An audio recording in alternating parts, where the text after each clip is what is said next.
What I have here is called a bombie. Small, isn't it? 760 of these are delivered as a major bomb. It's called a pod. And they can explode between 100 meters and 200 or 300 meters above the ground. And when they do explode, these little ones are scattered everywhere. When they're scattered, they're designed such that they don't go off when they hit the ground, because what they turn into is in fact an anti-personnel minefield. What that means is that this area of ground is covered with these little bombies, and anyone walking through there is going to be maimed. They'll lose their leg or their foot or be badly wounded, you know, that sort of thing. So it stops people getting through an area. That's the purpose of these. The problem is some of these are really made attractive. They're little yellow butterfly bombs that the kids love to pick up. They're, you know, these things are scattered everywhere. Do you know how many of them are in Laos? Laos was the old country name. It's now called Lao PDR, People's Democratic Republic. And 260 million of these were delivered into Laos between 1964 and 1973. Remember I said they're designed not to go off? Some of these are particularly vicious. This one, it's okay, right? It's empty and there's nothing in it. But generally speaking, they're full of ball bearings and explosives. This one is designed, and you can see the holes in it, 4 on each side. When it hits the ground, 4 of the holes are in the ground. The other 4 holes, there's a wire jumps out, so that it jumps out about 1 metre. So that you see you've then got a 2-metre radius, right, of if anybody touches the wire, the bomb goes up.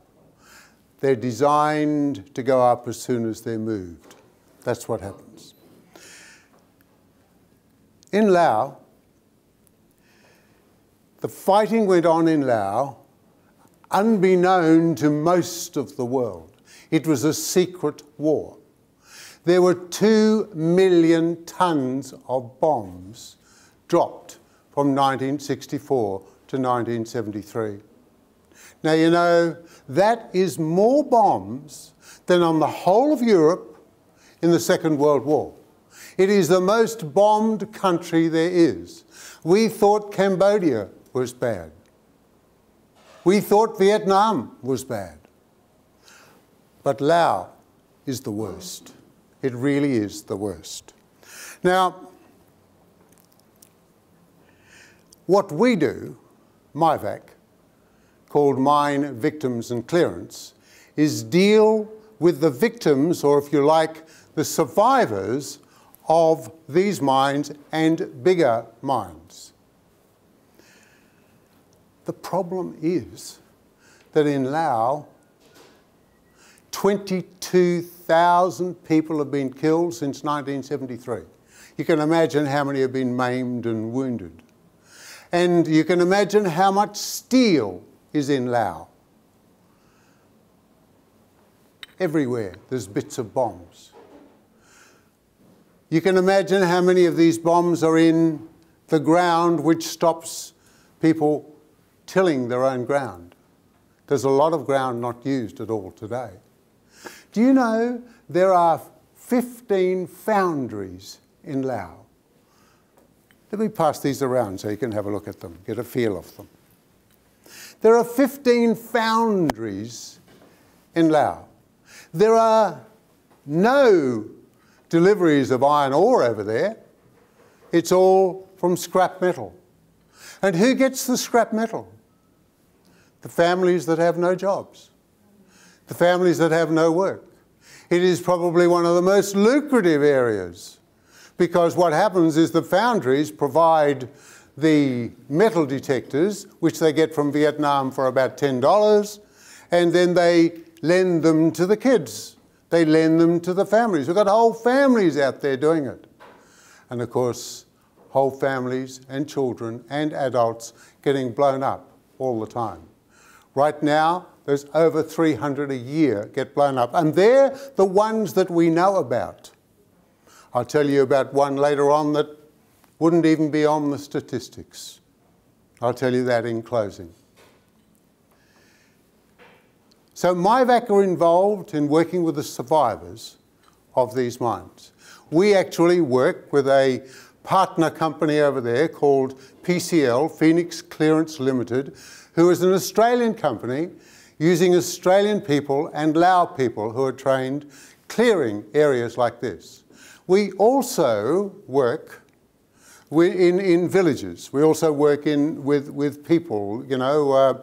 In fact, just recently, we have worked training people to be UXO clearances. So once they're trained, UXO is Unexploded Ordinance. So once they're trained, what will happen is that they will get a job. That's the sort of thing. We have just trained our first group of women in Laos. And I'll come back to that story as to why we did that a little bit later. I want to go back a little bit. I want to go back to the founding of MiVAC and why I am the patron. You see, I took the first troop of engineers to Vietnam. That was way back in 1965. I was the commander of that troop.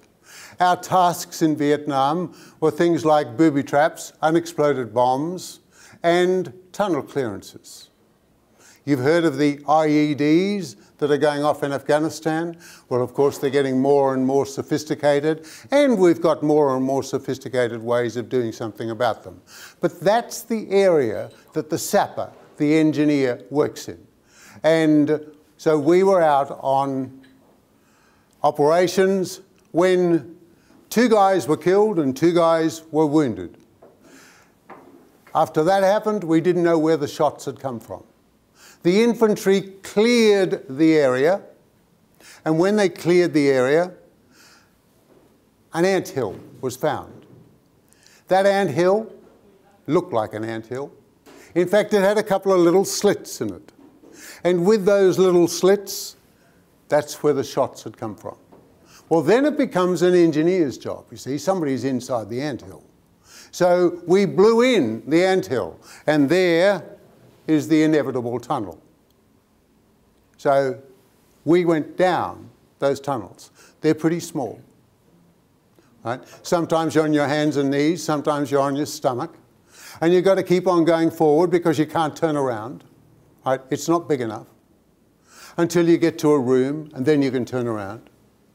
There's zigzag. You've got to put your head around the corner with the light to be able to see what's around there. So that's a pretty good aiming mark when you're wearing the light up here. My troop of engineers were the first tunnel rats. We were the original tunnel rats. Now, I have, in fact, I just want to show you this book. This book is called No Need for Heroes.